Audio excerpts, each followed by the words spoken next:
Good afternoon. I'm Mandy Cohen. I'm the Secretary of Health and Human Services for North Carolina, and I'm joined today by Director of Emergency Management, Mike Spayberry. Karen Magoon and Cameron Larson are our American Sign Language interpreters, and working behind the scenes are our Spanish translators, Jackie and Jasmine Metevier. I'll start with a rundown of the numbers. As of this morning, there were 64,670 laboratory confirmed cases, 908 people currently hospitalized, and sadly, there have been 1,343 deaths. Since the start of the pandemic, we have worked hard to protect those at high risk of serious complications from COVID-19. Older North Carolinians have been hard hit by this virus, and residents of long-term care facilities are particularly vulnerable. Early on, we formed a long-term care team for COVID-19 response dedicated to working with facilities, local health departments, industry associations, advocacy groups, hospitals, and others on a multi-pronged strategy of prevention, capacity, testing, and managing outbreaks and oversight. Given the risks, the governor took aggressive preventive measures beginning back in March, with restricting visitation and communal activities and requiring employees to be screened and monitoring of residents. We also paid for and delivered to all of our state licensed long-term care facilities a 14-day supply of personal protective equipment to support facilities as they built up their own PPE supply networks. And we've provided temporary rate increases to help them meet the enhanced COVID-19 infection protocols. We've also helped facilities address staffing shortages by providing temporary workers from the state and provided ongoing training and assistance on infection, prevention, and control measures. In our oversight role, the Department of Health and Human Services is surveying all nursing homes on infection control. Testing is also a key part of our strategy. Currently, all residents and staff are tested when there is one case of COVID in a long-term care setting. We also have begun proactive testing of all staff and residents in nursing homes. We have completed this proactive testing in all state-run skilled nursing facilities, and beginning next week, DHHS, Health and Human Services, will pay for and deploy proactive testing of staff and residents in all private nursing homes. We are announcing today that DHHS is partnering with CVS Omnicare for one-time COVID-19 testing of all residents and all staff in nursing homes across North Carolina. This effort will extend through the middle of August and reach an estimated 36,000 residents and 25,000 staff in over 400 nursing homes in the state. This testing will provide another tool to further protect those who are at higher risk. While we continue to expand testing, it is important to note that commercial and hospital labs across the country, including here in North Carolina, are again running into shortages of important chemicals called reagents that are needed to process tests. As a result, labs are seeing backups in processing samples and are taking longer to provide results. Federal action is needed to help address these supply issues. The department's work is only part of the equation. Everyone needs to play their part to protect their health and the health of our loved ones and our neighbors, including those older North Carolinians, by wearing a face covering. Face coverings are effective when everyone wears them, which is why we took the important step of requiring them in public spaces. Many people who have COVID-19 don't show any symptoms right away. You may have the virus right now and not know it. When you wear a face covering, you protect others around you. That could be someone who works in a nursing home who also happens to shop at your local grocery store or eats at your favorite restaurant. By protecting them, they are less likely to catch the virus and risk spreading it to those they care for in nursing homes. This is so important because we know that once the virus finds its way into a nursing home, it can spread rapidly with devastating consequences for residents. Additionally, As you think ahead to this July 4th weekend, make sure you are planning for ways to celebrate that involve wearing a face covering, avoiding large crowds, and washing your hands often. We need to keep this virus from spreading further. States like Arizona, Texas, Florida, and others are cautionary tales that show us this virus can surge and surge quickly.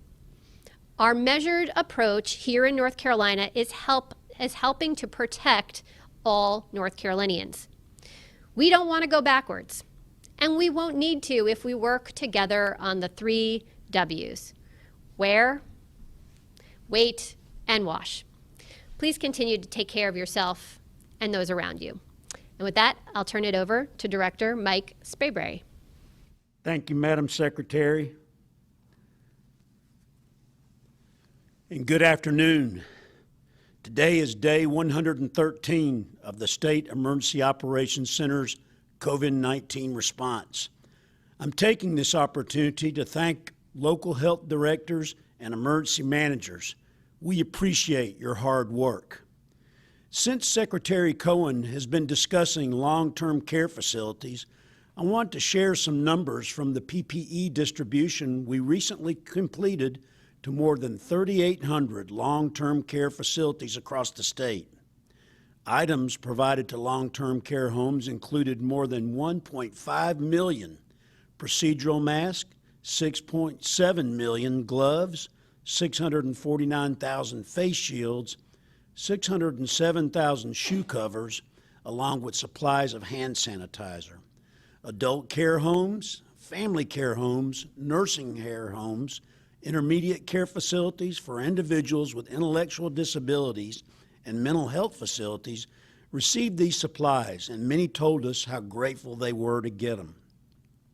We thank our partners from the National Guard and Civil Air Patrol, as well as the local emergency managers who help plan and operate these distribution points. There are still 274 National Guard members with 59 vehicles activated for the COVID-19 response, supporting everything from feeding operations, planning, cyber protection, warehousing, and transportation. We thank these men and women for their outstanding service. As we move deeper into hurricane season, we're pleased to announce that FEMA and the North Carolina Department of Public Safety have approved a state-operated hazard mitigation grant program. The plan focuses on buying out or elevating storm-flooded homes utilizing available hazard mitigation funding awarded to state after Hurricanes Florence and Dorian, as well as Tropical Storm Michael. The intent of the program is for the state to take on more of the contract management using area contractors to do both acquisition and elevation work, which will ease the administrative burden on our counties with a goal of delivering relief to disaster survivors quicker. Yesterday, we requested the FEMA Crisis Counseling Regular Services Program, which will provide expanded crisis counseling during the pandemic. Back on June 15th, we received notice that FEMA had granted the state's request for immediate crisis counseling services with a $1.5 million grant to expand Hope for North Carolina counseling program. This next phase of support that we've requested will allow us to further expand crisis counseling and support services for those struggling during the COVID-19 pandemic. Remember, the Hope for NC helpline is 1-855-587-3463. Again, 1-855-587-3463. You can call day or night for support. We've also requested another 1-month extension for the FEMA non-congregate sheltering program. Counties that are using that program now to shelter more than 1,100 people in hotels who need isolation or quarantine to stop the spread of the virus. We plan to continue this program as long as it's available and needed. The State Emergency Response Team is still aggressively pushing PPE to hospitals, long-term care facilities, first responders, and others on a daily basis. Just yesterday, we delivered PPE to 59 counties and one healthcare preparedness coalition. We also received 155 requests for PPE. These are busy times for our sourcers, purchasers, warehouse teams, and drivers, and we thank them so much for their great work. The CERT team continues to identify both non-congregate and congregate shelters for hurricane season 2020. We want our residents in hurricane and flood-prone areas to know the best plan in case of a required evacuation this year is to stay with family or friends at a safe place inland or at a hotel. A shelter will not be your best option in the COVID-19 environment. Lastly, let's remember to observe the 3 W's. Wear a cloth face covering, wait at least 6 feet apart, and wash your hands often. Like Secretary Cohen says, wear, wait, and wash. It's scientifically proven. This is how we slow the spread of the virus, by working collectively together. As always, don't forget to look out for your family, friends, and neighbors, and to call your loved ones daily. Guaranteed they'll appreciate it. With kindness and cooperation, we will all get through this together as one team, one mission, and one family. Now back to Madam Secretary for questions and answers. Terrific. Well, thank you, Director Sprayberry. And with that, we'll open for questions. Reporters on the line, we remind you to press 1 if you have a question, and then 5 if you have a follow-up. We'll take our first question from Jody McCreary at CBS 17. Yes, Dr. Cohen. I wanted to ask, we're looking at some of the percentage, the share of deaths involving nursing homes, and that's gone down over the past month. I mean, if you could sort of explain, are nursing homes doing anything better now? What improvements have you seen being made in sort of how nursing homes are handling COVID-19? Sorry, you were a little garbled there, so maybe we'll try again. Something about death rates. I apologize, I didn't catch the second half. Looking for the share of deaths in nursing homes over the past month has gone down compared to the total number of deaths. I was wondering if there was an explanation for that. Are they doing something better? Have there been improvements made? What do you attribute the improvements in the nursing home situation to? So thanks for that question. And so I think what you're asking is that you're seeing the percentage of deaths from nursing homes go down relative to others. And what you heard me talk about today was the importance of all of the things that we're doing to protect folks in our long-term care settings, including nursing homes, and that we're going to be doing even more proactive testing. We've been working to protect folks for a very long time. They are some of our most vulnerable and high-risk folks. They're medically frail. We know this virus is more vicious to those that are over the age of 75. I was looking at studies today that show that unfortunately, the mortality rate, meaning the death rate in folks that are over 75, is something between 15 and 17%. So we know how important it is to protect our older folks here in North Carolina when they're in a nursing home or not. But as far as the percentage going down as the total, I think what that is related to is the fact that we are seeing more virus spread in our community. And when you have more cases of COVID-19 in community, that means you're going to have more hospitalizations and unfortunately more folks who may succumb to this virus. And so as a percentage of the total, it may just be that we're seeing spread in other places. I would encourage folks on death rates in particular. These are things that can move around from day to day, week to week, even month to month, and is often something that you need to look back on after we've gone through a period of time to really understand the trends in our death rates, because they are what's called a lagging indicator. It is lagging even behind hospitalizations, which we know is what we also call a lagging indicator. So it sometimes gives us a picture of maybe what was happening about a month ago, as opposed to what is happening right in this moment. But what we are seeing across our state in terms of cases is more viral spread in our communities outside of long-term care settings. Yes, that was a big part of what we were seeing in April and even in early May, but what we're seeing now is more spread in our communities, which unfortunately means more hospitalizations and folks succumbing to the virus who are outside of these settings, which is why we may be seeing that death percentage look differently from our long-term care settings. I think it's also because we've been working very, very hard, as you said, to protect folks in long-term care. It is a top priority for us. So I think both of those things in combination. Thank you. Our next question is from Victoria Boulabasis with Enlace Latino MC. Hi, everyone. Thank you so much. My question is for Director Sprayberry, and it's about the emergency alert system ahead of a hurricane. My understanding is that the national alert originates with the National Weather Service and the FCC, and that it is available in Spanish and other languages. So I'm wondering, what is the state's plan for delivering these Spanish language alerts ahead of a hurricane, and which counties you've decided will get those types of alerts? So alerts are done at the county level, but we have a program called Know Your Zone, which folks in our coastal counties, it's a new program, a new initiative, and it is in both English and Spanish language. We also have done all of our documentation relative to hurricane evacuation and hurricane preparedness.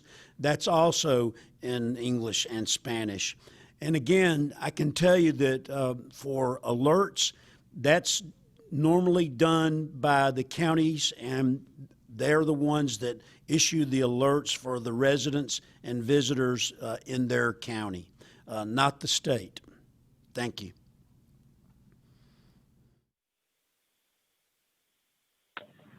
Our next question is from Matt Mercer at the North State Journal.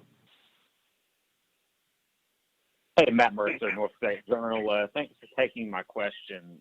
Yesterday, Lieutenant Governor Dan Forest, during his press conference regarding the lawsuit he's filing about the Emergency Management Act, he said that both Governor Cooper and Dr. Cohen have stated they currently have statutory authority relating to the Emergency Management Act to enact these orders. Can you please cite that specific statute, as it currently states that it needs concurrence from the Council of State? And my second question is maybe for Dr. Cohen or Director Sprayberry. There was a call made back in March for retired and possibly out-of-state personnel to be used to handle a surge capacity, and then also the field hospitals that were used are no longer requested or in operation. Is there a chance those would be brought back if necessary, or is there still existing capacity within the hospitals to handle any sort of increase from where the current hospitalization numbers are? Well, thanks, Matt, for that question. Let me start with the authority question you asked. I'm not the lawyer, and I can't cite a statute for you off the cuff, but I'm happy to have lawyers follow up with you on that, and I'm sure lawyers will work through those details. I think the important thing is to know that the governor and I have been thinking about taking early and aggressive action to protect the people of North Carolina. And I think what you've seen since the end of March is our ability to slow the spread of this virus and build up our capabilities to respond and take a slow and measured response in easing restrictions to try to find that balance between protecting public health and reigniting the economy. And I think what we are seeing as cautionary tales from other states around us, where they're seeing surges of cases, we're seeing increases, and that is concerning to me, but we're not seeing surges. And to your second question about hospital capacity, we have it, and that's a good thing. And we want to preserve it, and we don't want to get anywhere near overwhelming our healthcare system. So we're taking the measured approach based on science and data to help us understand how we can protect North Carolinians and also find the balance to reigniting our economy. I think they go hand in hand. So as far as authority, I know that our department has what's called an imminent hazard authority. If we feel that something is an imminent threat to public health, that we are able to actually act and intervene. So I think all the things that you see us doing to take these actions to protect the people of North Carolina are incredibly important. And I think it has borne out in the data we have seen thus far that our slow and measured approach has allowed us to be able to keep the virus level low. But what we are starting to see is those increases in trends, slight increases in hospitalizations. But our fate is not sealed. We have the power, all of us, to keep the virus level low. That's why we went forward with a statewide requirement related to face coverings. We want everyone to work hard together on this. And I'd remind us that one of the important things we want to do is get our kids back to school for in-person instruction. But we have to be able to do that safely. And so working together to keep that virus level low is important. On your second question related to hospitalizations, again, yes, we do currently have hospital capacity. We work very closely with our hospital systems. We are in touch with them daily to make sure we understand what is happening, tracking what is happening in the hospitals right along with them. And making sure we don't ever want to be in a place where we have to go to a field hospital. That is incredibly challenging I will say, as a physician, to think about caring for folks in a hospital-like setting that is not actually a hospital. That would be a dire circumstance that we would be in, and we want to prevent that. And we have the ability to do that. We each have the power to stop the spread of this virus. So we're going to focus on that while we also plan to make sure that we have the surge capacity needed. We've been working for many months on surge planning. Director Sprayberry may want to add more on some of our contingency plans, but they are there, but I don't want to have to use them.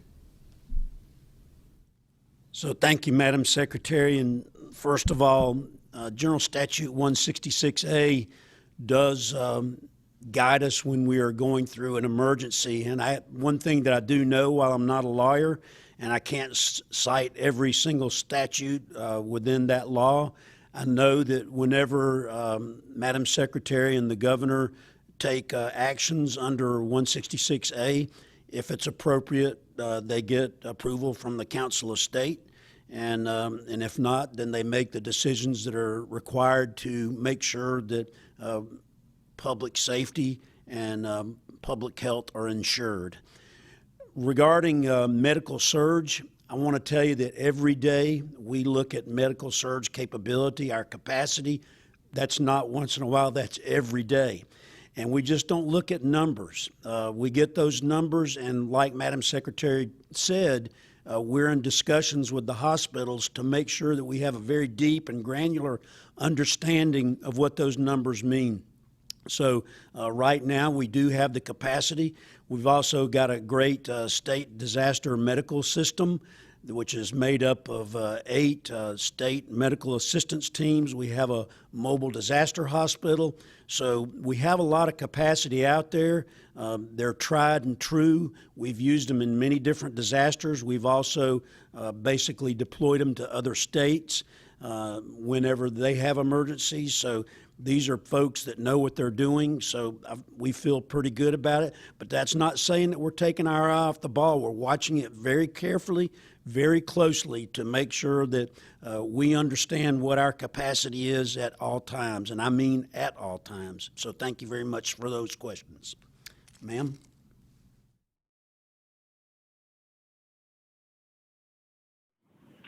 Our next question is from Jonathan Alexander at the News and Observer.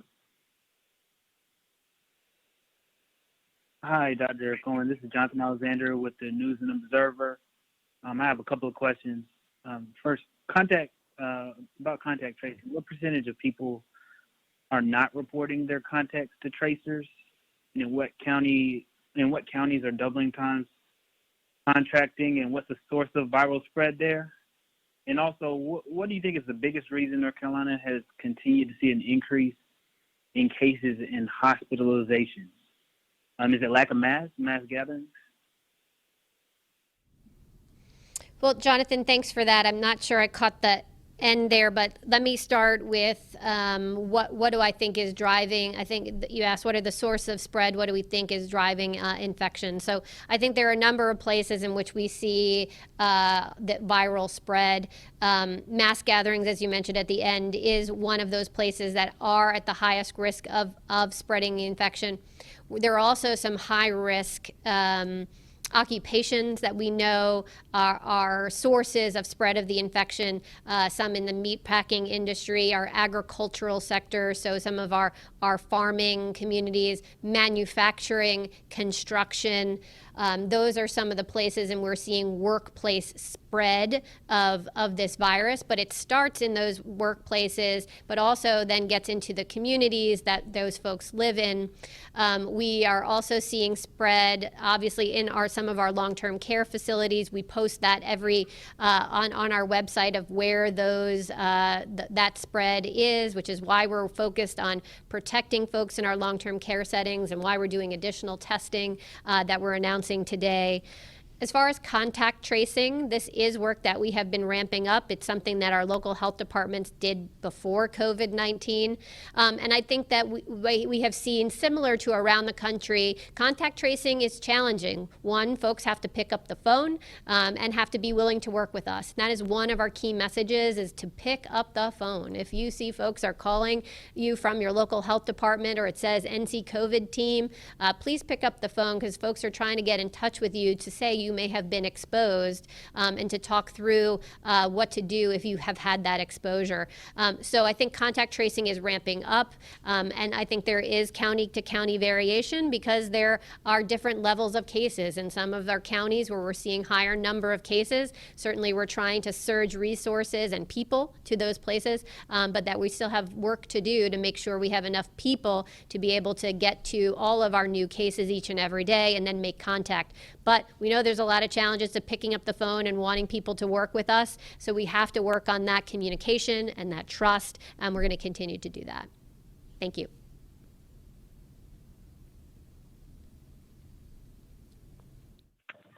We have a follow-up from Jonathan Alexander at the News and Observer. Hey, as a follow-up, almost half the cases in North Carolina are now with people ages 25 to 49.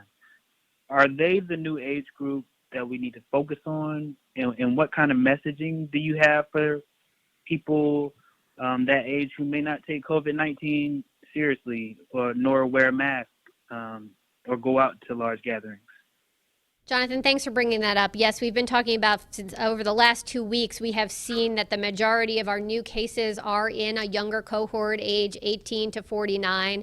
That's where the majority of the cases are. We think that's likely a combination of folks who need to go out to work and are in exposed settings, but also that, you know, when you're younger, you feel more invincible and you don't think, well, if I get it, and it's not going to harm anyone. But that's actually the wrong way of looking at this. When we see more spread in our younger folks who may not get quite as sick, they are still risks to those that would get more sick. They may have lunch with their older parent or grandparent, a friend, a church member. They may just be going to the grocery store where someone is, as I was mentioning in my opening remarks, they may just go to the grocery store where someone who works in a long-term care setting also goes. And that is an opportunity for virus to spread.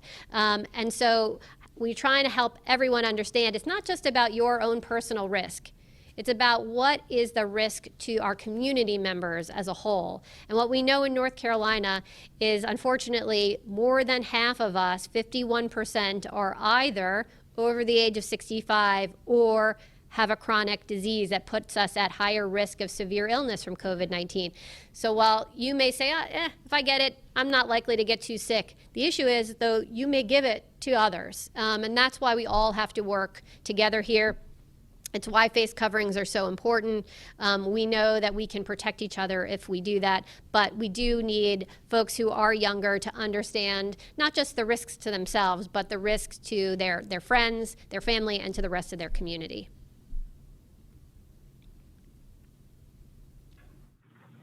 And we'll take our final question today from Tina Terry at WSOC TV, Charlotte.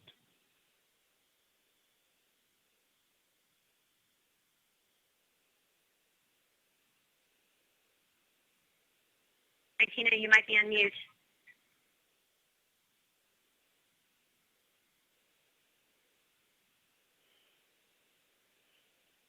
Tina's not there. Let's go to Travis Fain with WRAL.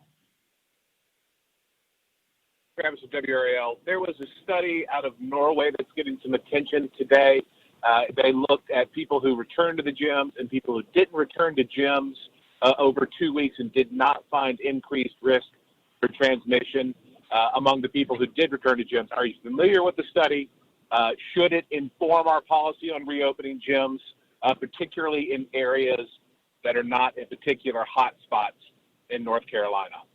Travis, thanks for that question. I did not read the study, but I did see an article that covered the study. I think the important part is that 2 weeks.